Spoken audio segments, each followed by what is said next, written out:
देख रहे हैं पीएन न्यूज लाइव, आपकी आवाज।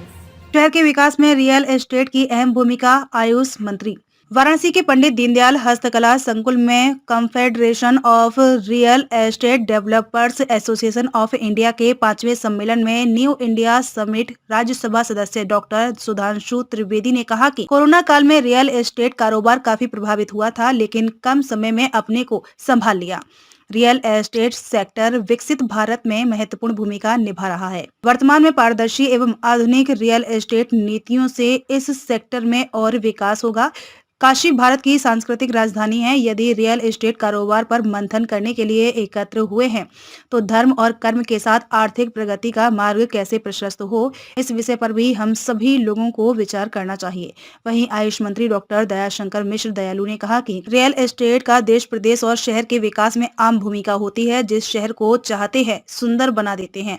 सरकार खुद विकास करने के साथ रियल एस्टेट को बढ़ावा दे रही है। आयोजन सफल होने पर पूर्वांचल रियल एस्टेट संगठन के दी पूर्वांचल के अध्यक्ष आकाशदीप एवं Varanasi builders and developers association CREDAI Varanasi के अध्यक्ष अभिनव पांडे सभी का आभार व्यक्त किया। इस अवसर पर राम गोपाल सिंह, प्रशांत केजरीवाल, अरुण अग्रवाल, जितेंद्र सिन्हा, दीपक बहल, अनुज डीडवानिया, जितेंद्र सिंह, लोकेश गुप्ता, संतोष राणा, अंबर जैन आदि लोग मौजूद रहे। बिल्डर एसोसिएशन है यहाँ का, प्रिया पूर्वांचल रियल एस्टेट एसोसिएशन, उसका मैं चेयरमैन हूँ। क्या कहेंगे, किस तरह की ये बैठक है, कब दिवसीय है, किस तरह का लाभ यहाँ पे मिलेगा? ये आज न्यू इंडिया समिट, जिसमें हम लोगों ने पूरे भारतवर्ष से काशी में लगभग 500 बिल्डर्स और डेवलपर्स जो पूरे देश में काम कर रहे हैं, उनकी एक चिंतन मंथन बैठक थी कि हम लोग भारत को एक री इमेजिनिंग इंडिया, मतलब पूरे भारत को हम लोग कैसे नए ढंग से देखें, क्योंकि अपने सम्मानित प्रधानमंत्री जी का जो दृष्टिकोण है कि 2047 में जब हम लोग 100 वर्षीय शताब्दी मनाएंगे आज़ादी का, तो हमारा देश एक नए कलेवर में होगा, विकसित भारत के रूप में होगा। तो इसके लिए ज़रूरी है कि जो डेवलपर्स हैं वह अपने शहरों में एक नई कल्पना विकास की लेके आए, जिससे हमारा भारत विकसित भारत का स्वरूप ले सके। यह इस समिट का उद्देश्य है और हमने बहुत से विषयों पर इस पर चर्चा की और बहुत से नए नए विषय सामने आए और एक नया दिशा हमारे बिल्डरों को मिल रहा है। और बनारस के लिए तो खास करके आध्यात्मिक सांस्कृतिक नगरी में हम लोग उसको कुछ करेंगे। वाराणसी के बिल्डर्स इस बात के लिए अपने को प्रतिबद्ध करते हैं। तो कहाँ से लोग इसमें पूरे भारतवर्ष से, चेन्नई से, मदुरई से, गुवाहाटी से, उड़ीसा से, सभी जगह, क्योंकि क्रीडाई हमारी जो संस्था है इसकी शाखाएं पूरे भारतवर्ष में हैं। 260 जगहों पर है ये और 13,000 इसके सदस्य हैं। यह क्रीडाई संस्था हमारी सरकार के साथ में, शासन प्रशासन के साथ में, बिल्डरों के साथ में एक धनात्मक संवाद, पॉजिटिव संवाद स्थापित करती है। जो कार्य सरकार को करना है उनके समक्ष अपनी समस्याओं को रखती है और सरकार और बिल्डर के बीच में कोई समस्या होती है उसका एक समाधान सरकार के पास प्रस्तुत करके उनसे बनवाती है।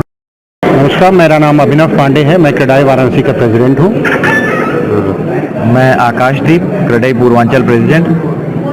किस तरह का ये आयोजन है, क्या दिवसीय? ये आयोजन जो है इसको न्यू इंडिया समिट कहा जाता है और ये 5वां संस्करण है, जो कि पहली बार यूपी के बनारस में, ये काशी में इसको ऑर्गेनाइज किया गया, जिसमें देश भर के करीब 600 से 700 डेवलपर्स और जिसको कहते हैं बिल्डर्स एंड डेवलपर्स, वो यहाँ पे आए हैं। अच्छे प्रोमिनेंट बिल्डर्स हैं जिन्होंने किसी का इतिहास 15 साल, 20 साल, 50 साल, 40 साल का है और बड़ी ऑर्गेनाइजेशन है। उन्होंने इसका NIS जो एक समिट किया जाता है, ये बेसिकली की जाती है कि लोग अपने एक्सपीरियंस शेयर कर सकें।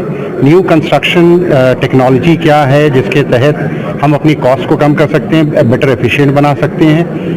और क्योंकि हमारे प्रधानमंत्री जी का एक लक्ष्य है कि हर आदमी के पास अपना एक घर हो, उसको पूरा करने के लिए हम लोग जो जितने रियल एस्टेट डेवलपर्स हैं वो सब लोग मिल के उसको कैसे पूरा कर सके, कैसे सहयोग कर सके सरकार का, इसके ऊपर हम लोग की ये सारी चर्चाएं हो रही हैं। इसलिए हमारे जो चीफ गेस्ट थे कल के, श्री रविंद्र जायसवाल जी, जो मिनिस्टर हैं अपने उत्तर प्रदेश शासन में, उनके साथ में श्री नितिन रमेश गोकर्ण साहब, उनको भी बुलाया था। उन्होंने भी अपना एक प्रेजेंटेशन दिया था कि कैसे कैसे जो है गवर्नमेंट ऑफ यूपी कितने चेंजेस लेके आ रहे हैं, सो दैट जो सबका जो प्रधानमंत्री जी का लक्ष्य है और जो हम लोगों को समस्याएं आ रही हैं उसको कैसे कम से कम किया जा सके कि ज़्यादा से ज़्यादा यहाँ पे हम लोग डेवलपमेंट कर सकें, ज़्यादा से ज़्यादा लोगों को घर हम मुहैया करा सकें।